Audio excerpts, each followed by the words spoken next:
Good afternoon, brothers and sisters. Good afternoon, citizens of the Republic of the Gambia.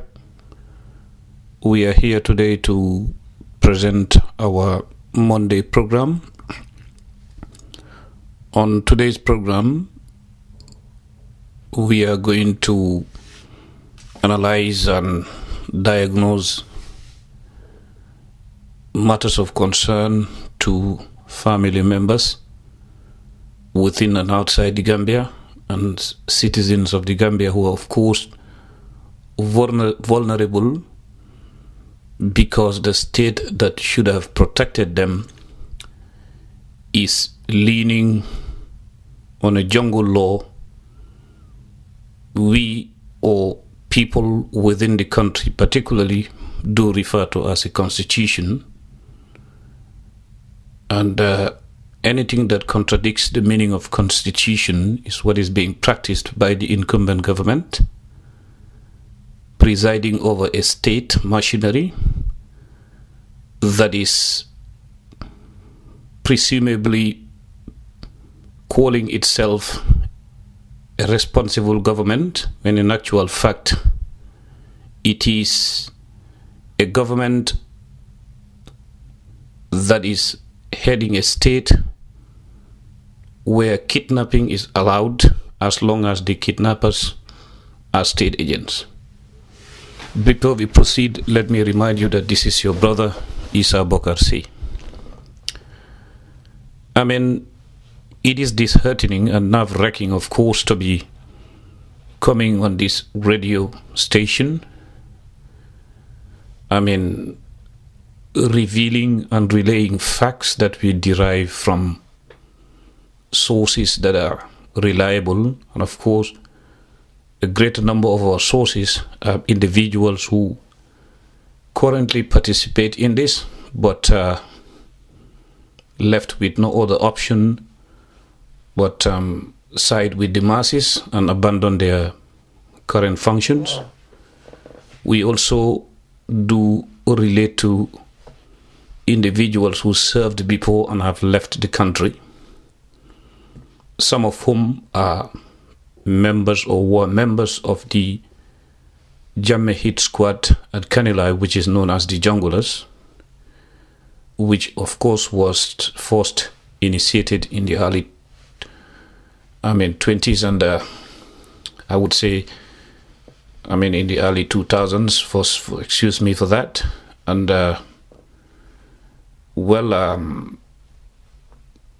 we can say that one of the founders and the initiators of this deadly squad is an Italian in the name of Francisco Cazzo. This particular group, which is of course composed of our own sons and daughters, even if they are not Gambian, the greater number of them are Africans, particularly from West Africa. Well, we do understand that former state guards and former junglers are on the run for the simple reason that the machine that they were serving under, which was urging them to end life or disintegrate families or shatter hope, is the same machine that has turned against them. Therefore, they, the ones who victimize people as state-sponsored agents, are now the victims being pursued by the very machine that they were killing for. In all honesty, during our investigations these days, we have gathered more facts, associated variables, and have spoken to individuals who are presently on the ground, spoken to former members of the Junglers, and of course spoken to former prisoners at the Mile 2 Central Prisons, some of whom were held on similar conditions compared to those within the prison now. Some, of course, were held and incarcerated for different reasons. Now, you heard our program on Sunday with a former state guard jungler, of course, who is one of the I can call him a pioneer of those who first came out to reveal what they know about the activities of the junglers or the hit squad at the president's residence in Kanilai, and some of whom are in Banjul. Now, this weekend, we had the opportunity of speaking to Musa Sarr. And of course, Musa is not a name that anybody would ask about these days as far as the dying days of the incumbent regime are concerned. And then Musa, on and off the air, revealed a lot of scary things about the evil machinations of the incumbent regime. Some of these things involve kidnapping, merciless ways of killings, and of course interpretation of terminologies or items that are deliberately thrown in the air for the society to feed on as a rumor and later on turn it to become a realistically, or excuse my language, a realistic item as far as, what circulates in the society is concerned. Of course, when we say realistic here, it's not about it being truthful, but it turns around to serve the interests of the state, which turns it into a real version, when in actual fact it is not real, but they would want to present it as something real to cover up traces or to cover their activities. What do I mean here? Sometimes killing can happen, kidnapping can happen. They can create an alternative way of denying the act by using all the means and all the explanations, which, if we don't take care, the society may see it as it is the fact, because we need to know that one of the side effects and the long-term effects that dictatorship leaves in a society is naivety and also ignorance, because people get used to seeing the same media outlet, be it the TV or the propaganda machine of the government, to a certain degree that some turn into lame ducks or whatever you call them, wouldn't care. All they would think about is the Ethiopian lifestyle. Live today, marry today, and die tomorrow, which is not good for a country, and that's where we are now. In all honesty, we know that all the social vices that have been mushrooming under Jammeh have now grown to the peak. And we know that in responsible democracies, even if vices like drinking or taking cocaine or anything is part of this, one area we know is controlled is alcohol, because there is a percentage allowed for a person to drink. And of course, there is an age limit that somebody would reach and drink, when in actual fact that is not what is happening in the Gambia. The first part of alcoholism or maybe abusing alcohol starts from State House and it ends there. We've all heard former junglers saying that, and anytime they are sent on missions, especially where ending the life of a human being is involved, they are given drugs and then become so drunk that they wouldn't have any feelings, particularly human feelings, which of course is not strange or surprising, because we all know that a person with his normal senses wouldn't deliberately behead another individual, another human being, let alone hack his limbs and put them in plastic bags. That is definitely beyond imagination. So any person who reaches that stage of wickedness, you are no longer part of the meaning of the five senses of a human being. You are no longer human. Therefore, you don't have senses, you have instincts that you follow, which is closer to being an animal, which is of course inhuman, than to being human.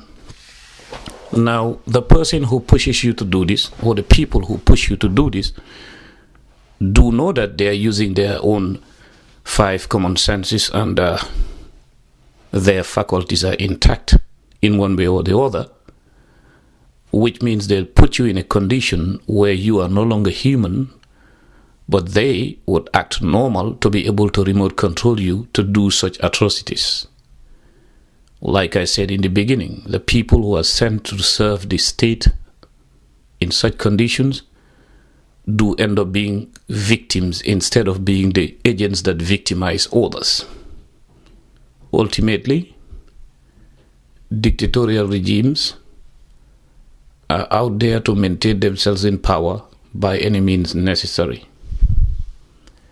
Now, for that very reason, we do understand that in the past, US citizens were held incommunicado in the Gambia, particularly our brother Dr. Amadou Jammeh. During our current investigations and making comparisons with past cases and present cases, we came across versions that are really interesting and would be needed by the families that are feeling what Mr. Jammeh's family was feeling during his 15 months detention. We understand when he was arrested, he was taken to an isolated location at the airport terminal, and then was between life and death as far as his future is concerned. Of course, he stayed put and then made sure that he was not, his spirit wasn't broken, but it wasn't easy. And luckily for him, the only time he had the opportunity was when he came to the police station around the Brusubi area, or the Kotu area, you would say. A good Gambian, of course, managed for the US Embassy know his location, and they rushed there and found him there before he was taken back. That is what saved Mr. Jammeh. Otherwise, by now he would have been dead, because that was their game plan, and the State Guard were definitely not happy when the American consul helped locate Mr. Jammeh. Therefore, this is one area that we do know that the best way to help eradicate a system like the one we have is for people to synchronize efforts, not to act indifferent, perceive, and then say, as far as it doesn't affect my immediate family, I don't care, because as far as fighting against injustice is concerned, injustice anywhere is injustice everywhere. By looking at people like myself, one should understand that if it were about kin or next of kin or blood relations, I wouldn't have been in this fight. Because, in all honesty, any person that I've ever fought for on this radio station or anywhere, or by writing or doing things on the ground, none of those people is related to me by blood. But when national interest is shaken, we don't think about blood relations, because the family is within the nation. The nation is not within the family. No. Therefore, we need to be thinking about the bigger picture to be able to help one another and save each other from the tyrant who is butchering us, killing our people simply because he wants to ride on our backs by any means necessary. Now, for that reason, we have dug deeper and then heard another version from Musa Sarr himself, who made us understand during his radio program. And of course, Musa will come back here to give us more details. Some of them will be scary, but I think it's better to know the truth than imagine and fear the unknown and the unsaid, when actually that would ultimately be the truth.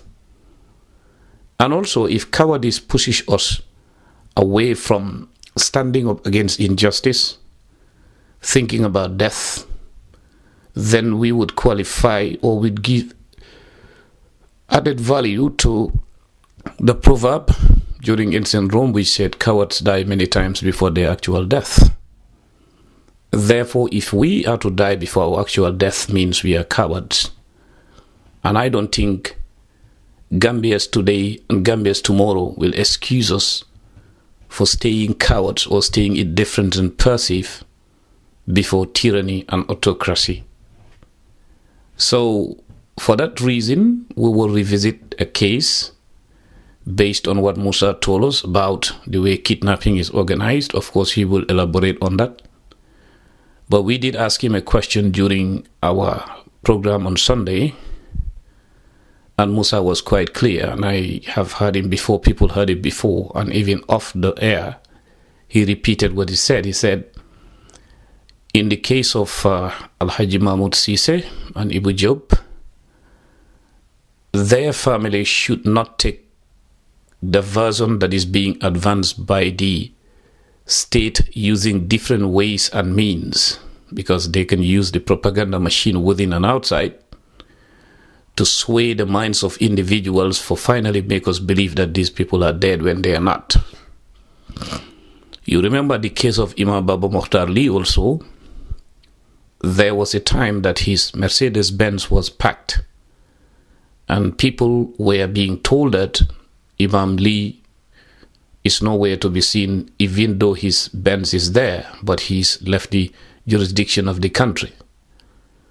Well, it is still the community and the people of the country that synchronize efforts to make others understand from outside that the erudite Imam was definitely not out of the Gambia, but he was in a cell somewhere. Now we know that the regime changes tactics as their machinations are being revealed, but we are also adamant on penetrating their ranks. Of course, there are always cracks. And for that reason, we want the Gambia government to understand one thing.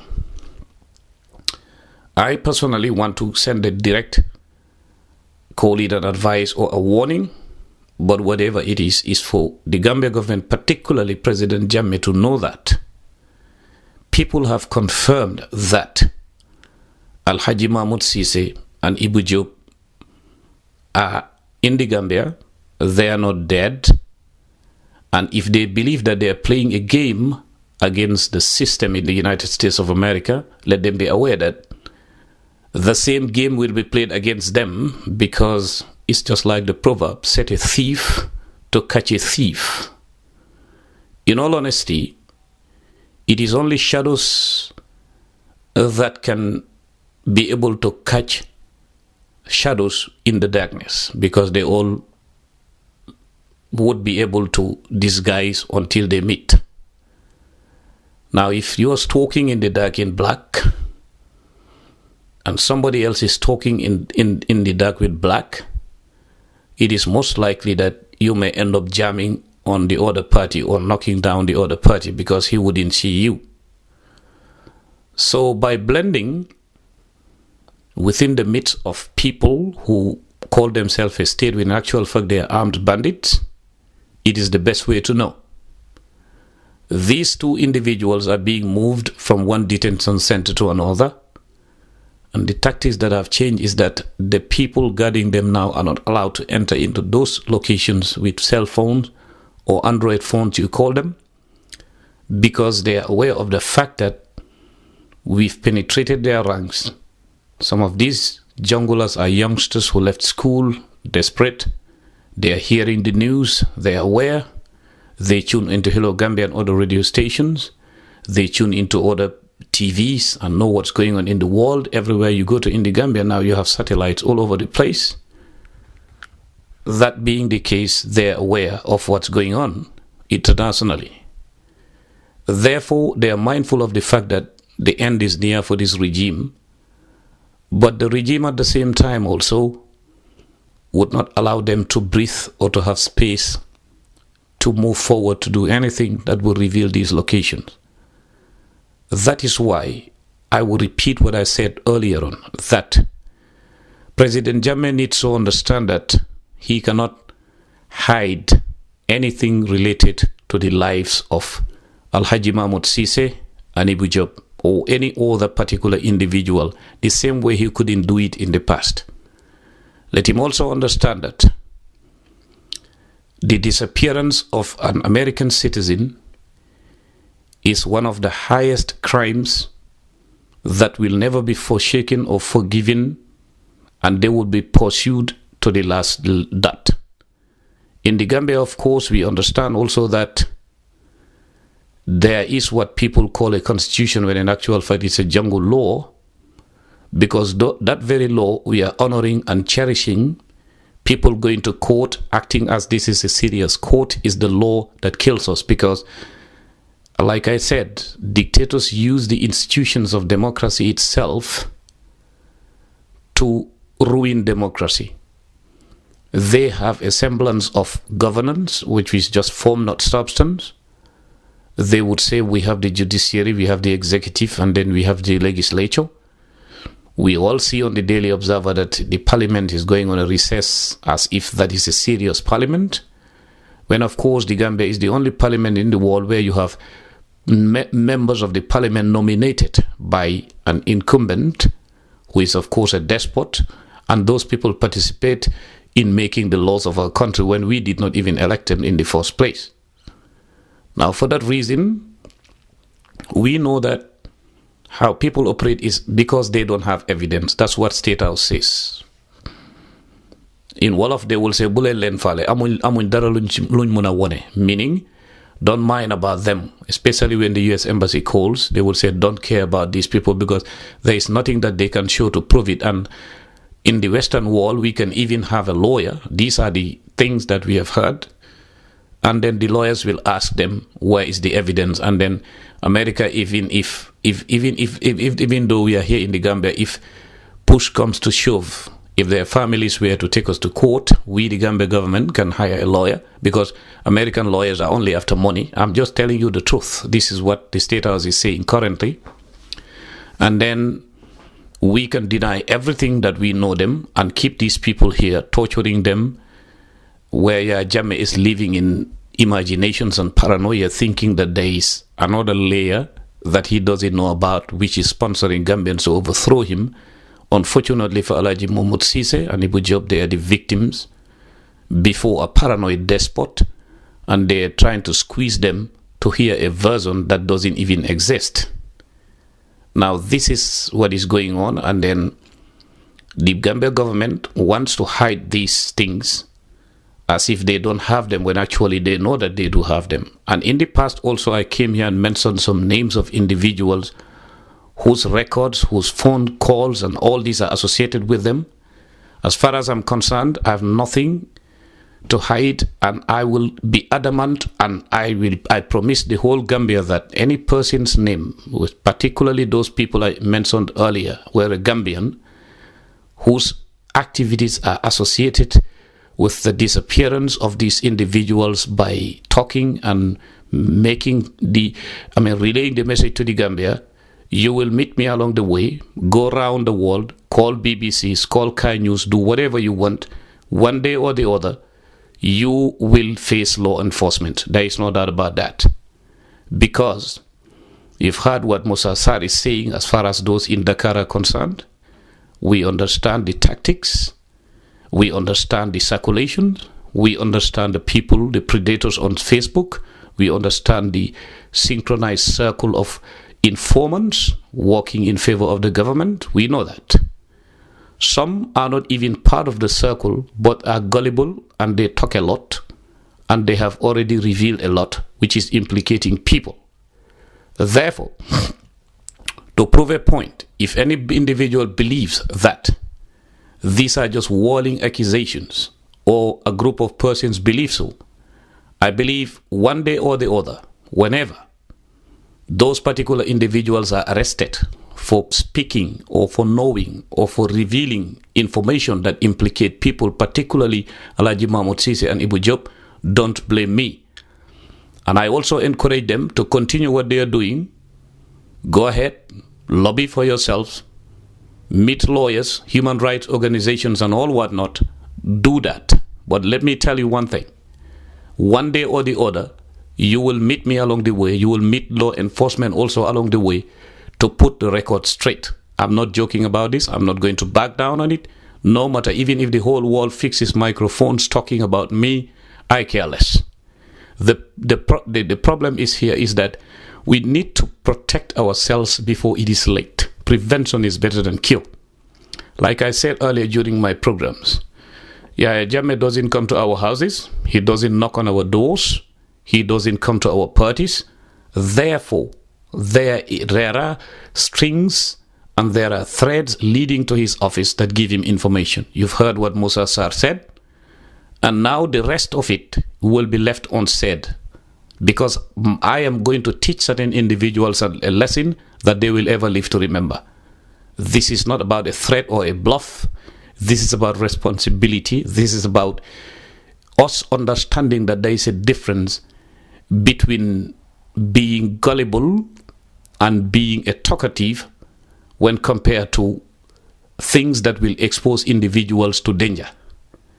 Because we are in a country of law, because we know our responsibility, because we are not scared, we are going to set the record straight and teach certain individuals a lesson, and they will hear from us. Because I am also encouraging the families of the individuals affected to make sure that they stay put. They reveal anything they know, anything they suspect, the law enforcement, because we are the only people who can help the Federal Bureau of Investigations. We, the Gambians, are the one who should help the American Embassy. We, the Gambians, outside and inside, are the ones who should help this to stop. If it doesn't stop now, it will affect another person from England. It will affect somebody else from Sweden or anywhere else. That is what we need to do.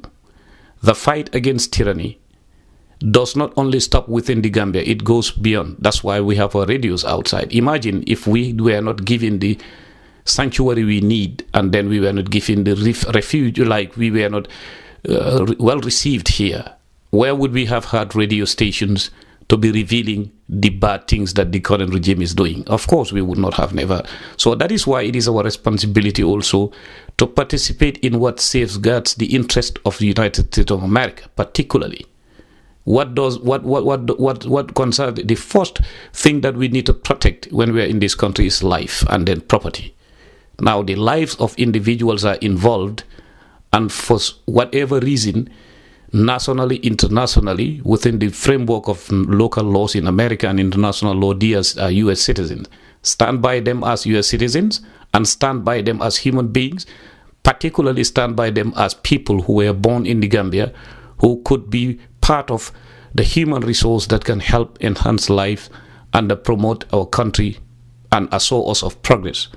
That is why this case of Alhagi Ceesay and Ebou Jobe is a case we are interested in, and we will pursue it regardless of anything. I care less about whatever perceptions are out there. What I'm after is to make sure that the Gambia government understands there is no way they can hide this case. There is no way they can escape in this case. They know where Alhagi Ceesay is. They know where Ebou Jobe is. And they know who informed them and who misinformed them. Therefore, let them understand that I will stay adamant on it. I will make sure that this program continues, the investigations continue. Of course, there are things that we have gathered. We will share those things with the family members. We'll share those things with them and therefore forward them to law enforcement. That I will not say on the radio station. There are things that we will speak here to make the Gambian government understand that this is not going to go away. Neither are we going to relent, or neither are we going to give up on pursuing the rights of Gambians generally, whether they are U.S. citizens or not. Of course, our fight generally is for Gambia itself. Therefore, that is where the program ends in English today. If we have a chance to say it in Wolof, we will do.